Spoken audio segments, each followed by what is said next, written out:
अस्सलाम वालेकुम। शुरू अल्लाह के नाम से जो बड़ा मेहरबान नहायत रहम करने वाला है। अल्लाह पाक आप तमाम देखने वालों को अपने हिफ्ज़ो मान में रखे, आमीन। आज हम बनाएंगे बहुत ही मज़ेदार मखंडी हलवा, और ये मेरे पास फरमाइश थी कि मखंडी हलवा बनाना सिखाएं। वैसे तो ये सर्दियों की सौगात है, लेकिन हलवा है, हलवा तो आप कभी भी खा सकते हैं, मज़ेदार ही लगता है। तो बनाएंगे मखंडी हलवा, वो भी परफेक्ट मेजरमेंट्स के साथ। बहुत आसान करके मैं रेसिपी आज की इंशाल्लाह देने की कोशिश करूँगी। वो बच्चियाँ जिनको कुकिंग नहीं आती या हलवा बनाना मुश्किल लगता है, उनके लिए आज की रेसिपी बहुत ही ख़ास होने वाली है। रेसिपी स्टार्ट करेंगे, पसंद आए समझ आए चैनल को सब्सक्राइब करें। स्टार्ट करेंगे बिस्मिल्लाहिर्रहमानिर्रहीम। सबसे पहले अब यहाँ पर पॉइंट समझने वाला है। 1 कप मैंने सूजी लिया है, ठीक है, मेजरमेंट वाला कप मैं इस्तेमाल कर रही हूँ। 1 कप सूजी, और इसी कप से मेजरमेंट करेंगे दूध। 2 कप मैं इसमें डालूंगी दूध। 1 कप सूजी और 2 कप दूध, 1 और ये दूसरा कप चला गया। अच्छा, इसमें बहुत सारे लोगों का ये कहना होता है कि सूजी बारीक वाली इस्तेमाल करें, लेकिन मेरा नहीं ख्याल कि ये ज़रूरी है कि आप बारीक वाली इस्तेमाल करें या दानेदार इस्तेमाल करें। मैं आपके सामने दानेदार सूजी इस्तेमाल कर रही हूँ, बेहतरीन रिज़ल्ट आएगा। अगर आपको बारीक वाली नहीं मिलती तो आप दानेदार इस्तेमाल कर सकते हैं। इसको करेंगे मिक्स बहुत अच्छे से, और इसके बाद मैं तकरीबन 2 से ढाई घंटे के लिए सूजी को भिगो के रख दूँगी। तो ये देखें जी, सूजी को भिगोए हुए तकरीबन मुझे 2.5 घंटे हो गए हैं, और ये अब इकट्ठी हो गई है। तो मैं इसको थोड़ा सा पहले करूँगी मिक्स। और अब हमने क्या करना है, देखिए मैंने 1 कप सूजी ली थी, 2 कप दूध लिया था, ठीक है। अब हमने इसी कप की मेजरमेंट करके चीनी लेनी है। 1 कप मेरे पास चीनी है, 1 कप मेरे पास ऑयल है। आप 1 कप देसी घी का भी इस्तेमाल कर सकते हैं, उससे आपको और अच्छा रिज़ल्ट मिलेगा। तो सबसे पहले पैन में मैं डालूंगी ऑयल। अगर आप देसी घी का इस्तेमाल करना चाहते हैं तो बहुत अच्छी बात है, लेकिन देसी घी पिघला हुआ 1 कप होना चाहिए। अगर बग़ैर पिघला हुआ होगा तो फिर उसका रेशो ज़्यादा हो जाएगा। इसके बाद मैं इसमें डालूंगी 1 कप चीनी। अच्छा, ये हलवा ऐसा मीठा होगा कि हर कोई आराम से खा लेगा, लेकिन फिर भी अगर किसी के घर में थोड़ा सा ज़्यादा मीठा खाया जाता है तो आप चीनी बढ़ा सकते हैं। अब यहाँ पे क्या करना है कि बिल्कुल हल्की आंच करनी है, और हल्की आंच पे चीनी को पकाना है। इतना पकाना है कि चीनी कैरामलाइज हो जाए, ठीक है। जल्दबाजी नहीं करनी है, बिल्कुल हल्की आंच पे हमने चीनी को पकाना है। ये देखें चीनी अब मेल्ट होना स्टार्ट हो गई है, और 5 से 6 मिनट के बाद इस तरह से इकट्ठी हो जाएगी। जल्दबाजी नहीं करेंगे, हल्की आंच पे हम चीनी को पकाएंगे। आंच में आपको दिखा देती हूँ, इस आंच पे मैं चीनी को पका रही हूँ। जल्दबाजी करेंगे चीनी जल जाएगी, आपके हलवे का जो टेस्ट है वो ख़राब हो जाएगा अगर चीनी जल गई। तो बस हमने बिल्कुल आराम से इस चीनी को पकाना है।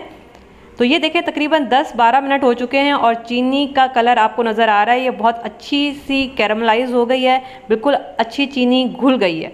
तकरीबन ये 10 से 12 मिनट का काम है। जब चीनी की ये शक्ल आ जाएगी, इसके बाद मैं इसमें डालूंगी इलायची, और इलायची का मुंह मैंने खोल लिया है। आंच को मैंने बिल्कुल हल्का कर दिया, बिल्कुल हल्का कर दिया है। और उसके बाद मैं ये जो भीगी हुई सूजी है ये सारी की सारी इसमें डाल दूंगी। अच्छा, यहाँ पे सूजी डालने के बाद होगा क्या कि ये जो चीनी है ये इकट्ठी हो जाएगी, इस तरह की हो जाएगी। आपने परेशान नहीं होना है कि ये क्या हो गया, अब ये किस तरह से सही होगा। तो आपने क्या करना है, हल्की आंच पे बस इसको पकाते रहना है और कुछ नहीं करना। इस तरह से आप इसको मिक्स करते रहें। इंशाल्लाह ये थोड़ी देर के बाद सारी की सारी जो चीनी है ये मेल्ट हो जाएगी। इसमें आपने कोई चीज़ ऐड नहीं करनी है, बस आपने इस तरह से इसको मिक्स करते रहना है और कुछ नहीं करना है, ठीक है। इस तरह से आप देख रहे हैं, अब ये थोड़ी देर के बाद काफ़ी हद तक ये जो चीनी है मेल्ट हो चुकी है, और इसकी शक्ल अब निकलना स्टार्ट हो गई है। तो बस यही करना है। आंच में आपको दिखा रही हूँ, ये वाली आंच रखी है, इसी आंच पे मैं पका रही हूँ, और इसी आंच पे हम इसको मज़ीद पकाते रहेंगे जब तक ये चीनी बिल्कुल घुल नहीं जाती है। तो ये देखें, मुझे इसको पकाते हुए तकरीबन 6 से 7 मिनट हो गए हैं। मैं मुसलसल इसको मिक्स कर रही हूँ। ये बिल्कुल छोटा सा टुकड़ा रह गया है अब चीनी का, तो इंशाल्लाह ये भी पूरा घुल जाएगा। आपने इस तरह से बस मिक्स करते रहना है, तकरीबन 10 से 12 मिनट लगेंगे।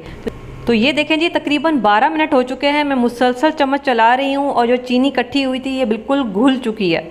तो ये देखें जी, अब ये शक्ल आ गई है। तकरीबन 15 मिनट लगेंगे ये शक्ल आने में, और मुसलसल चम्मच चलाते रहें। चम्मच आपने छोड़ना नहीं है, आपने इसकी बस भुनाई करनी है और कुछ नहीं करना। तकरीबन 15 मिनट लगेंगे ये शक्ल आने में, और उसके बाद हम इसमें बाकी की चीज़ें डालेंगे। तकरीबन 1.5 टेबल स्पून मैं इसमें कटे हुए बादाम डाल रही हूँ, और 1.5 टेबल स्पून ही मैं इसमें कटा हुआ खोपरा डाल रही हूँ, और थोड़ा थोड़ा मैं बचा भी रही हूँ। ये आखिर में हम गार्निश करने के लिए डालेंगे। 1 टेबल स्पून कटे हुए पिस्ते हैं, 1 टेबल स्पून अखरोट हैं कटे हुए, और 1 टेबल स्पून किशमिश है। ड्राई फ्रूट आप अपने हिसाब से जो भी आपके पास मौजूद हो आप डाल सकते हैं।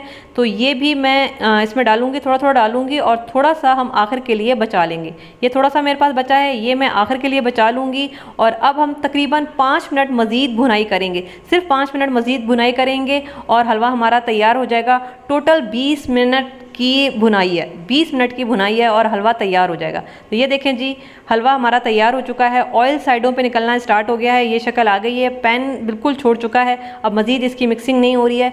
चूल्हा मैं बंद कर चुकी हूँ और ये ज़बरदस्त हमारा मखंडी हलवा जो है वो तैयार है। बेहतरीन सी खुशबू आ रही है हमारे किचन में। और बस अब मैं इसको प्लेट में निकालूंगी। बिस्मिल्लाहिर्रहमानिर्रहीम। ये देखें जी, थोड़ा सा ये स्टिकी होता है, ये दानेदार हलवा नहीं होता है जैसे सूजी का होता है, थोड़ा सा स्टिकी होता है, लेकिन इसका टेस्ट बहुत ही बेहतरीन होता है। इसको दूध वाला हलवा भी कहा जाता है, लेकिन खाने में बहुत मज़ेदार है। आखिर में ये जो बादाम पिस्ते हमने बचाए थे ये मैं सारे इसके ऊपर डालूंगी। अच्छा, कुछ लोग बादाम पिस्ते फ्राई करके भी डालते हैं, मैंने फ्राई करके नहीं डाले हैं, ये वैसे ही भुनाई में फ्राई हो जाते हैं, इसको अलग से फ्राई करने की ज़रूरत नहीं थी। बाकी अगर आप फ्राई करना चाहें तो बेशक फ्राई कर सकते हैं। तो ये ज़बरदस्त मखंडी हलवा इसकी फरमाइश थी जो आज मैंने पूरी की है। आपने बनाना है और बनाने के बाद मुझे ज़रूर बताना है कैसा बना।